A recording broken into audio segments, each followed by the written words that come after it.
안녕하세요, 최봉윤입니다. 이번 영상의 주제는 CQRS입니다. CQRS에 대해서 아는 척하고 싶은 분들이 보시면 도움이 될 것 같아요. 그런데 주의할 점이 있어요. 어디까지나 아는 척 정도만 할 수 있는 내용이니까 실제로 잘 아는 사람 앞에서는 아는 척 하시면 안 돼요. 그런 분들 앞에선 그냥 듣기만 하세요. 자, 그럼 시작해보죠.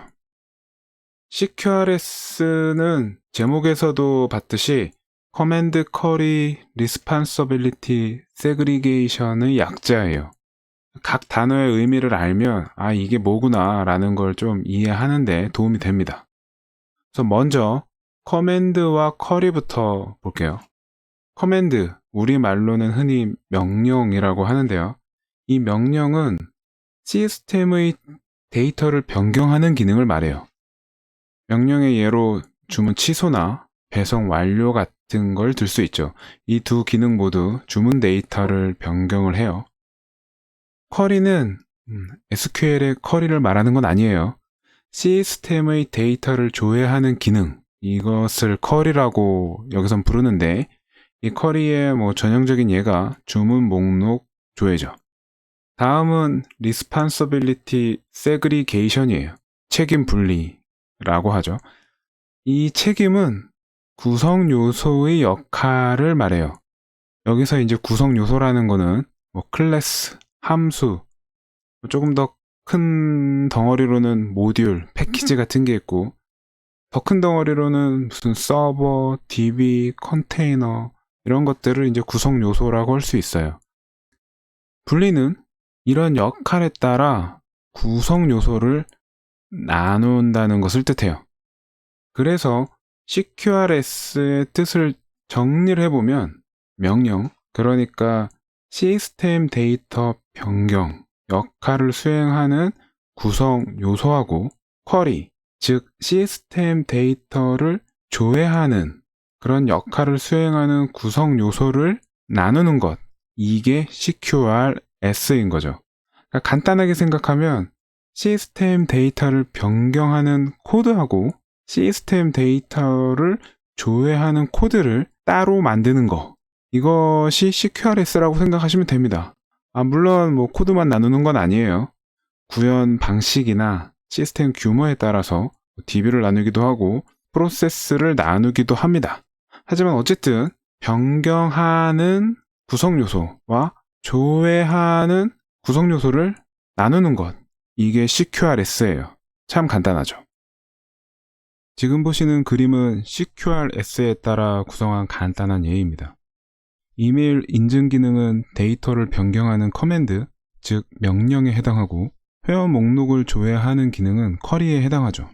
그래서 이 두 기능을 위한 구성 요소를 각각 커맨드 패키지와 쿼리 패키지로 나눠서 따로 만들었어요. 보시면 왼쪽에 있는 커맨드 쪽에 멤버 클래스와 멤버 리파지토리가 있는데, 이 두 타입은 명령을 위한 구성 요소고요.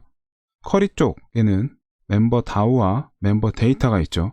이 두 타입은 쿼리를 위한 구성 요소예요. 이렇게 CQRS는 명령, 상태를 변경하는 기능과 쿼리, 상태를 조회하는 기능을 별도의 구성 요소로 나눠서 구현하는 것, 이게 바로 CQRS예요. 그런데 이렇게만 보면 뭐가 좋은지 모르겠죠. 이 그림에서 멤버 클래스하고 멤버 데이터 클래스는 거의 같아요. 그러니까 중복 같죠? 불필요하게 코드가 괜히 많아지는 것 같기도 하고, 그러다 보면 개발도 좀 느려질 것 같고, 왜 하는지 모르겠어요. 도대체 왜 CQRS를 하는 걸까요? 단일 모델을 사용하면 어떤 일이 벌어지는지 한번 보겠습니다. 처음에 회원가입, 이메일 인증, 회원 목록 조회를 위해서 멤버 클래스를 사용했다고 하죠. 이때 목록에 마지막 로그인 일시를 추가해달라는 요구사항이 들어왔어요.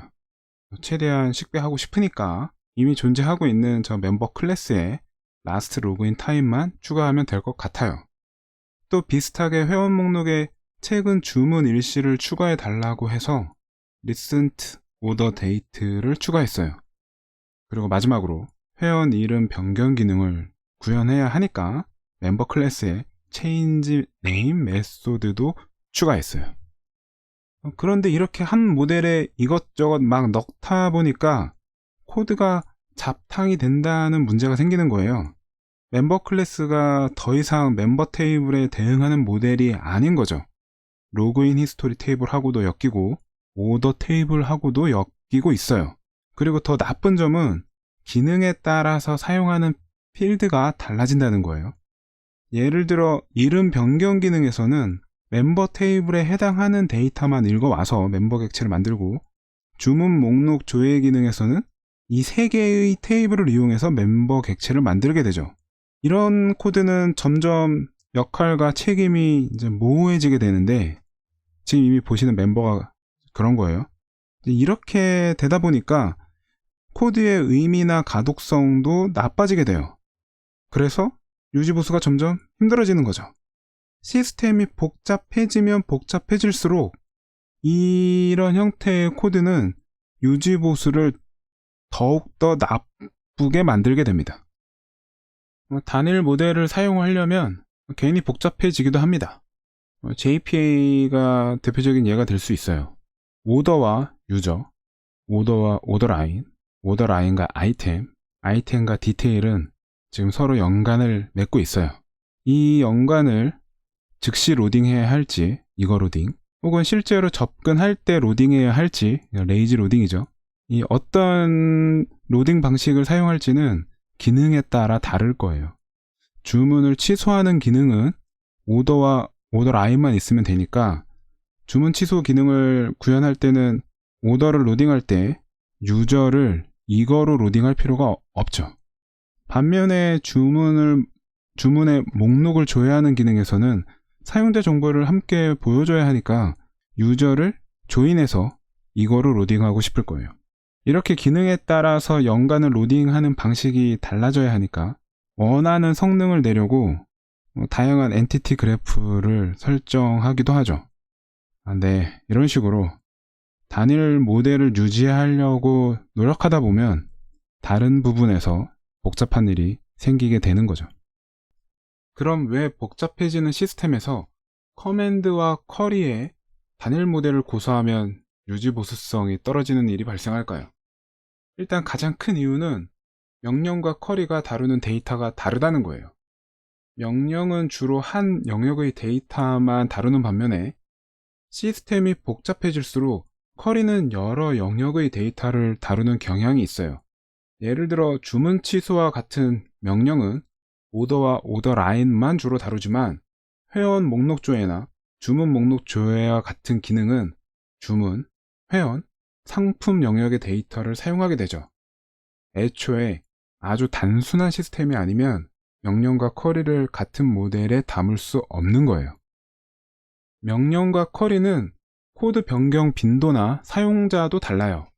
예를 들어 백오피스의 주문 목록 조회 기능이나 사용자의 주문 기능은 서로 다른 이유로 다른 시점에 코드가 바뀌게 돼요. 사용자도 백오피스 운영자와 상품을 구매하는 고객으로 다르죠. 이렇게 변경 빈도나 사용자가 다른 기능이 한 코드에 엮여 있으면 서로 다른 이유로 코드가 바뀌게 되는데, 이는 해당 코드가 가지고 있는 책임이 크다는 걸 뜻합니다. 네, 단일 책임 원칙을 따르지 못하는 코드가 만들어지는 거예요. 또 기능마다 요구하는 성능이 달라요. 트래픽 패턴이나 성능 요구가 기능마다 다르죠. 사용자의 상품 목록 조회와 상품 상세 조회는 트래픽이 상대적으로 많은 시간대가 있을 거고, 또 좀 빨리 보여줘야 돼요. 상품 목록이 늦게 나오면 고객이 다른 데로 갑니다. 반면에 백오피스에서 판매 수치를 보여주는 기능은 조금 늦게 나와도 대세의 지장이 없어요. 이렇게 기능마다 요구하는 성능이 다르기 때문에 기능에 따라서 알맞은 성능 향상 방법이 필요한 거죠. 그런데 단일 모델로는 다양한 성능 향상 기법을 적용하는 게 어려울 수 있죠. 그래서 명령과 쿼리를 구분하는 겁니다. 명령과 쿼리를 위한 모델을 분리하면 앞에서 언급했던 문제가 줄어들게 되죠. 우선 모델의 모호함이 없어져요. 명령 영역의 모델과 쿼리 영역의 모델이 무엇을 표현하고 있는지가 명확해지죠. 그래서 전반적인 코드 가독성하고 유지 보수성이 좋아질 가능성이 높아져요. 뭐 무조건 좋아지는 건 아니겠지만 확실하게 더 좋아지는 건 맞습니다.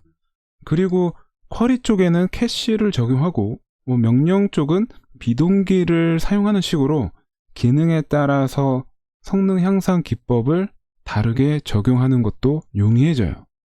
이 영상에서는 구현에 대한 내용은 언급하지 않았는데 아주 다양한 또 구현 방법이 있을 거잖아요. 이것에 대해서는 다른 영상에서 아는 척하는 시간을 한번 가져보도록 하겠습니다.